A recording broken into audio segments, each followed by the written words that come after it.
of all, your reaction to the Europa League draw?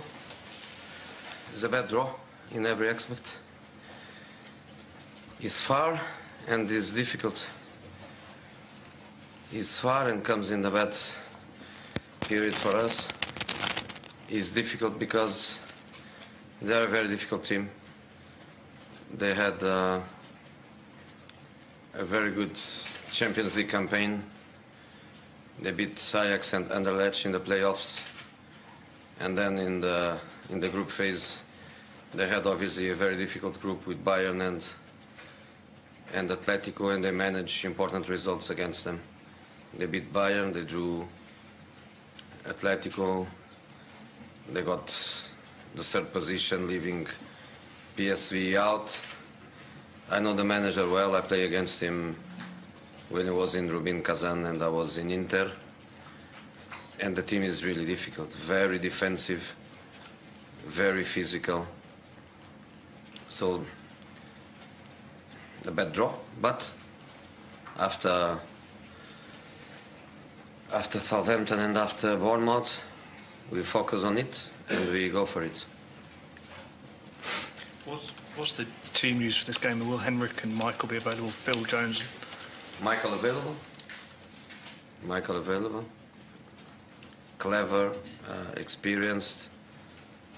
He left the pitch in the right moment.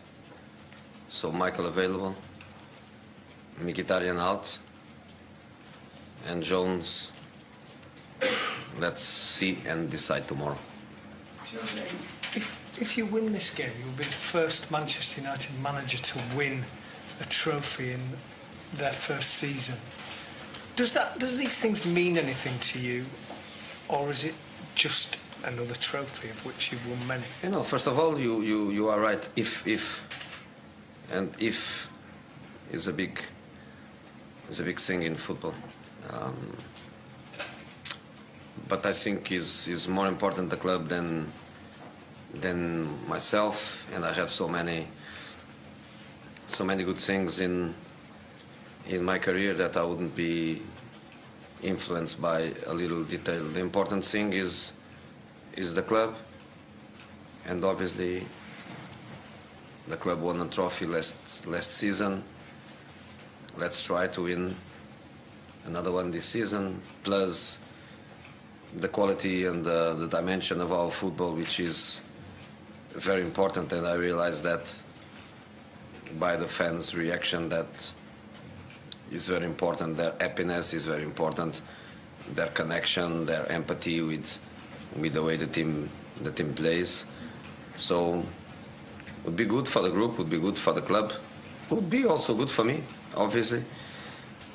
But you know, beginning of my career, I was looking more to myself and to my personal achievements, if you can say that. I'm in a period where I'm more and more a club man. Could you just tell me whether Wayne Rooney is going to be in the squad? Yeah. And are you concerned at everything that's gone on this week? No, I think he did in the right moment, in the best moment. He did his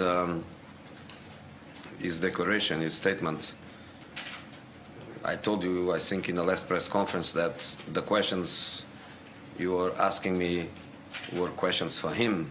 Only him could answer the questions, and he did it, I think, exactly in the right moment, because I think your question is the last question about Wayne Rooney, and I think is the last, or should be the last, until the end of the season. He says no way he moves, he stays, he wants to help the team to fight for the trophies. I told already that I would be happy if that is the decision. So yes, he's fine, he's training with the team.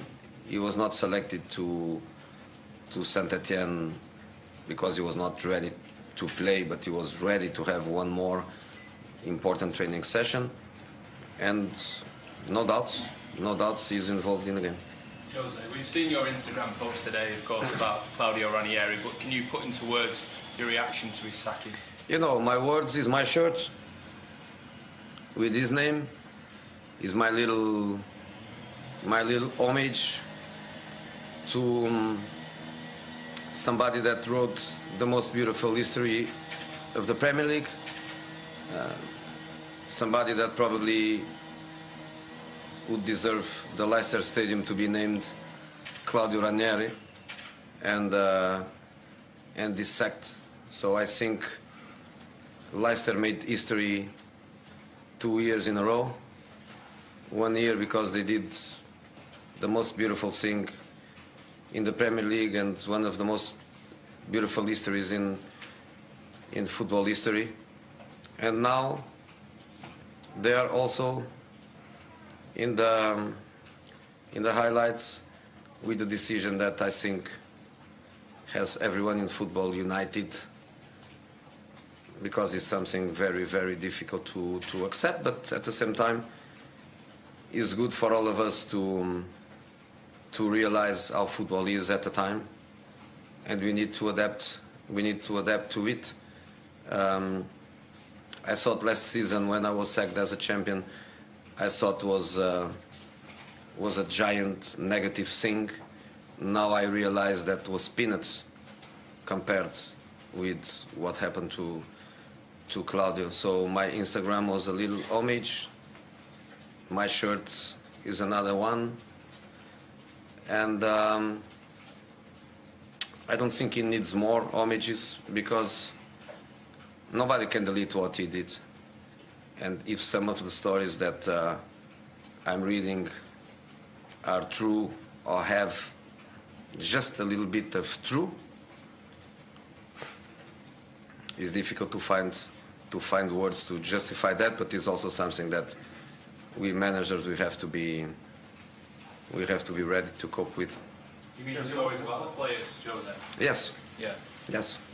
Okay, last So question. apart from the players, then, Jose, if they have maybe too much power, you believe, in situations like this, and what about the owners then? I mean, how is this situation put right? I don't want to speak because I'm not inside. I have no right to try to find scenarios. You know, I think it's Claudio's fault. You know, because if last season, instead of be champion, he finished 12th, would be amazing. And this season he would be still in the job, because Leicester City is to play for not to be relegated. So it's his fault. He's paying for his success. He's paying for his success. And probably the season started with the typical selfishness of others. People thinking about new contracts, people thinking about leaving, people thinking about more money, people forgetting who helped them to reach a certain level. But this is not just football. I think it's also a bit of our world, maybe your world too. You know, some principles are going away a little bit. So I'm really sorry about it. But I lived a similar experience. I repeat, peanuts compared with the dimension of Claudio's. But there is something that nobody can do it, is delete the history. So no problem, Claudio. Okay. Nobody can delete.